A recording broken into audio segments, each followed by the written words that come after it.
Hey, welcome back to Detective Story and our investigative reality brackets, our crime brackets. Today is championship day.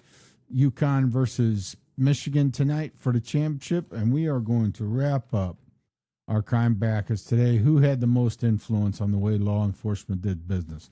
I appreciate you guys joining on this ride. It's just something fun to do, something to talk about. Not glorifying anybody here, just trying to come to some type of fun discussion about how law enforcement was influenced by the way some of these criminals did business. Because if it was the best criminal, right, wouldn't even be on here because they wouldn't be caught. Now, this is more about, or you might just give that to Tony Accardo. I don't know. But that's not what this is. This is about who influenced the way we did business as law enforcement agencies. We have the final 16, and we're going to run through the whole thing here today. Before they do that, though, little housekeeping. Please like and subscribe to the channel. It helps us out a great deal. It really does. Leave us some feedback. We really appreciate it. And check out our Patreon page. For as little as $5 a month, you can join that, get a bunch of extra content, interact with me, Chris, directly, and get early releases of the podcast when they come out. We just released a cool one with former chief of detectives. So thank you again for the support. So took your input in this quite a bit. I didn't go straight down the line with that, but pretty close, actually. This all turned out to be pretty close in terms of what you're seeing and how I was feeling about it. So let's go through the brackets here. Mafia brackets, as we called it, or how did I term that here? System architects. Yeah, whatever. Mobsters. And the Tony Accardo versus Al Capone. I went with Al Capone, and that was what you guys are feeling too. I think Al Capone, just really well known. Accardo, a much more powerful guy for a lot longer period of time. But he was really behind the scenes, laid pretty low. I don't know that he had that much effect on the way law enforcement did business. Very negative effect in terms of corruption and all that, I'm sure. But Al Capone, household name, really made law enforcement work outside of the box to get him off the streets. So Al Capone's moving on there. Lucky Luciano versus Meyer Lansky. Meyer Lansky, heavy hitter, the brains of behind the finances of the mob, and really enabled the mob to grow exponentially and even into legitimate businesses. But hard to argue Lucky Luciano should move on here. Again, this is something we all agree on. I think I didn't see anything to the contrary, really. Some good discussions about Lansky, but Lucky Luciano credited with creating the five families, organizing the New York mobs and the countrywide mobs, really. So Lucky Luciano moves on. So you got a Luciano versus Capone matchup there. In the Highwaymen, John Dillinger versus Charlie Starkweather. Charlie Starkweather was on here because he kind of started a complete new type of criminal for law enforcement, but he does not match up with John Dillinger. Everybody's completely in agreement with that. Dillinger dramatically changed the way law enforcement had to think about the way we were doing our job, and is largely responsible for creating the modern FBI in a negative way. So Dillinger moves on there. Babyface Nelson versus Jesse James, Cole Younger gang. This was a little more split between you guys. Babyface Nelson has a lot of influence on modern culture, so I can see that. He's pretty widely known. I do think, though, I'm going to go with Jesse James and Cole Younger gang. They really created a whole new thought process and genre of the kind of highway bandit man that became a household name. It took a private agency, the Pinkertons, to really take them down. So James Younger's moving on there. Pablo Escobar and the Narco-Sovereigns. Pablo Escobar versus Kunsa. Kunsa, a powerful dude who basically was a country and an army onto himself, but pretty much I'm in agreement with you guys all on this. Pablo Escobar moves on in that. Escobar kind of speaks for himself. And this one I bracketed a little bit tough. I did get some pushback as I expected. El Mayo Zambada versus Miguel Felix Angel Gallardo. A lot of people did, in fact, feel that El Chapo should have been there over El Mayo.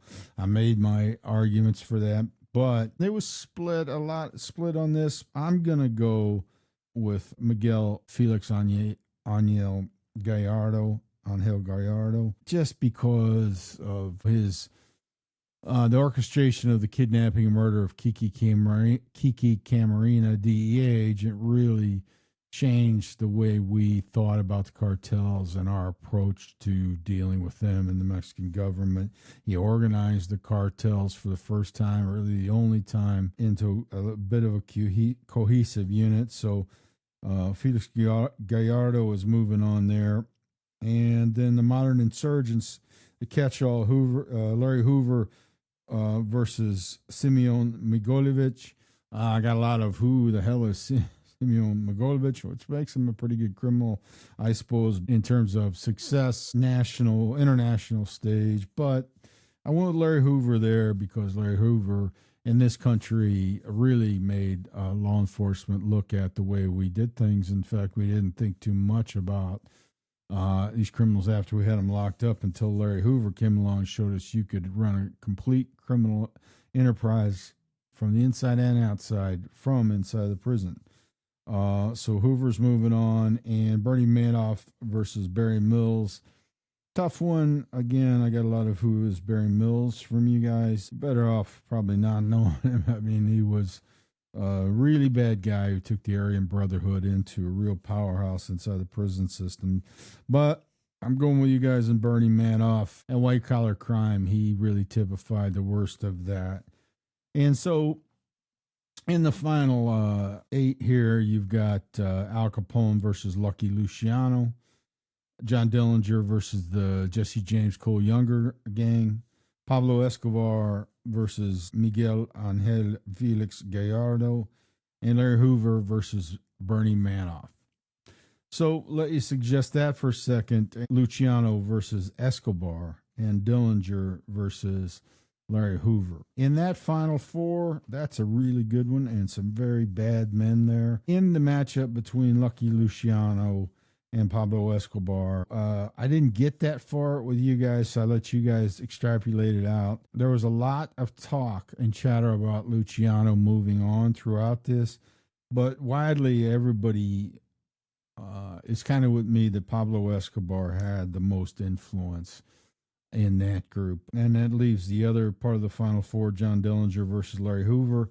Again, pretty common answer there in that as dangerous and awful as Larry Hoover could be in terms of the effect he had on criminal culture, John Dillinger changed the game. He just did. I agree with that. He made us look at jurisdictional boundaries, made us create a federal law enforcement agency with teeth that could go after criminals who traveled across the country.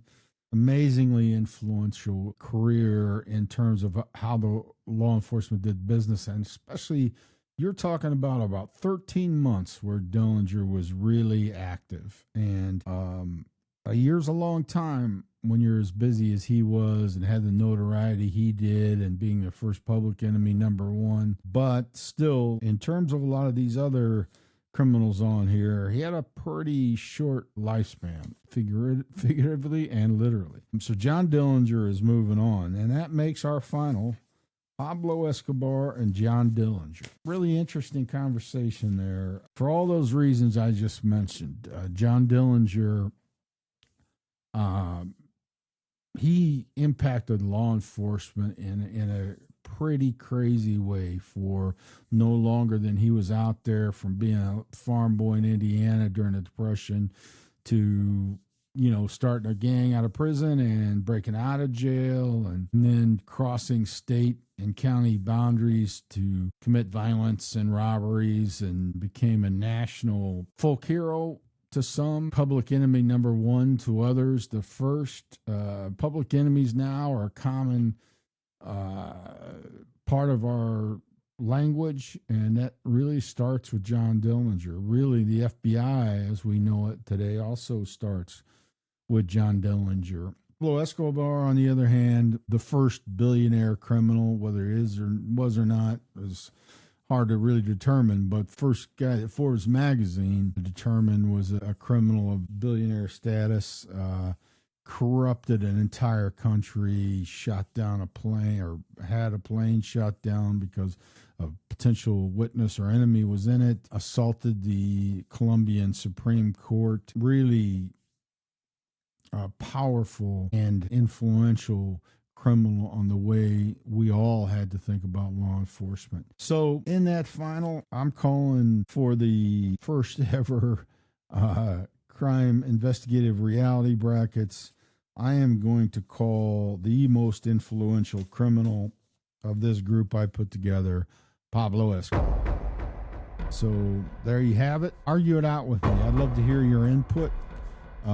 Escobar was a bad man who went out like he probably should have, but the time that he was out there and around, he had did an amazing amount of damage to his own country, Colombia, to the United States, to the world, in being the face and the forefront of narcotic sales, especially cocaine. Closing out the brackets. Thank you for checking us out, playing along with us. I really appreciate it. Stay tuned.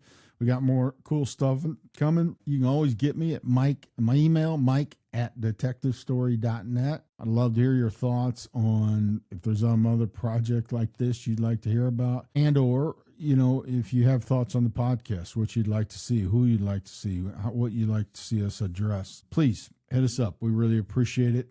Take care of yourself. Take care of each other.